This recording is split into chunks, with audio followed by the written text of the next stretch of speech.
It's Mr. Whiskers and his friends.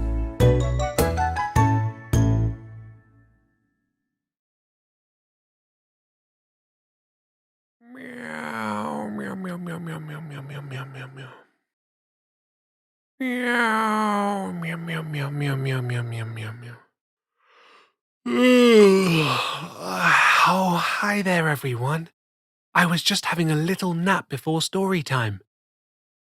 Today, we'll be reading Dancing in Doggy Heaven by Gilpin, a heartfelt story about the friendship between a young boy and his dog.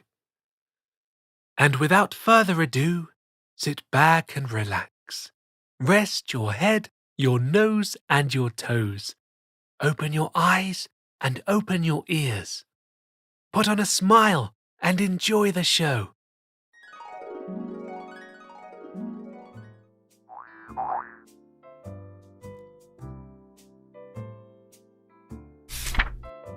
I'd like to tell you a story about a dog named Dexter, for he was more than just a dog to me. He was my best friend. It all started in the summer of '88. I had just returned home from summer camp when I was greeted at the door by a tongue that went on for miles and a tail that didn't know when to quit. He was the cutest thing on four paws as ever I had laid eyes on, and he was all mine.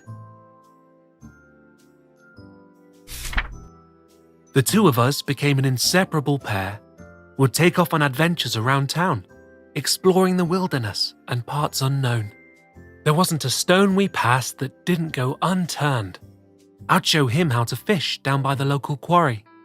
He'd show me how to hunt for squirrels, which, by the way, is much harder than it looks. Together we'd play and carry on. We were like two peas in a pod. Life was good. Now, of course, times weren't always so perfect. Like that time Dexter chased the mailman around the block and stole his sack of mail. We never did find out what happened, as it was never seen again. The incident, as it became known, remains in the folklore of Richmond Street to this very day. And how about that G.I. Joe toy chewing phase he went through? We lost a lot of good men that year. We certainly had our fair share of highs and lows, but through the thick and thin of it all, we remained best of buds. As the years passed and we grew older, Dexter began to slow. Instead of chasing the squirrels, he'd sit and watch them play from afar. He took up new hobbies like napping and chewing sticks he'd find around the yard. And boy, did he love those sticks. When he finished his way through the sticks in our yard, he'd roam the neighborhood scavenging sticks from wherever he could find them. All that remained were circular patches of sawdust where he had gone to work.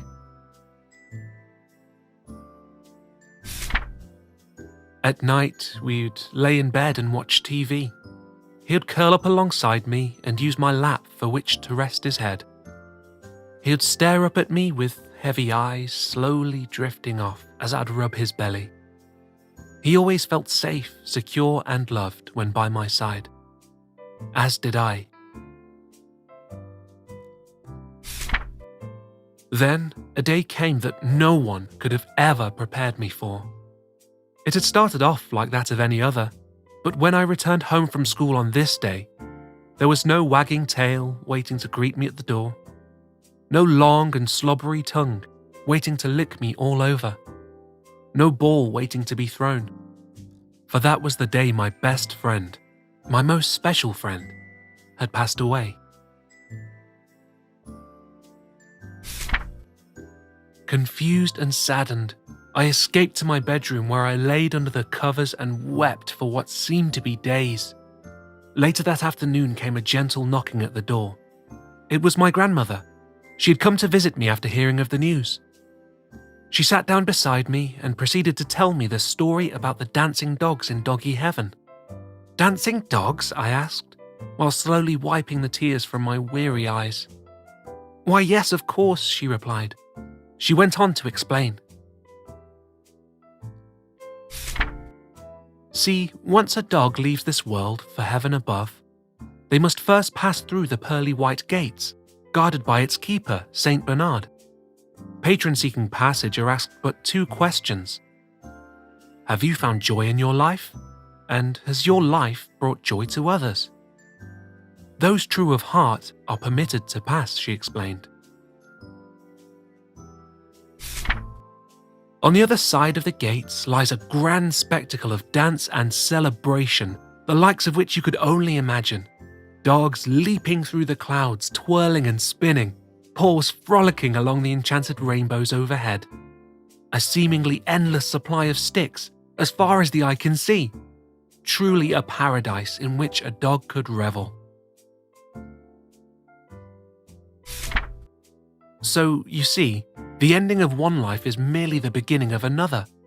Know that he's up there, having the grandest of times. And while he certainly misses you, he'd want you to smile for him. Years later, I still think back on those sage words of my grandmother. As I look to the sky above, I catch myself thinking of Dexter, twirling about, practicing his grand jeté, while dancing in the clouds of doggy heaven. That was such a nice story. You could tell that Dexter was really loved. What do you think he's doing right now? Maybe dancing or chewing on some sticks.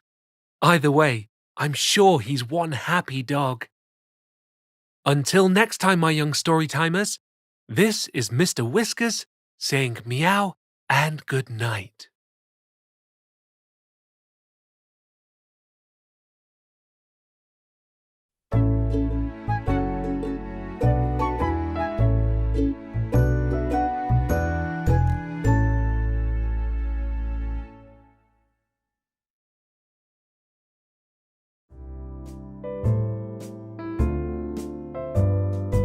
Hello everyone, Mr. Whiskers here.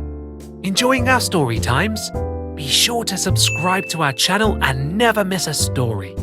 And tell your friends so they can join in the fun. Goodbye for meow.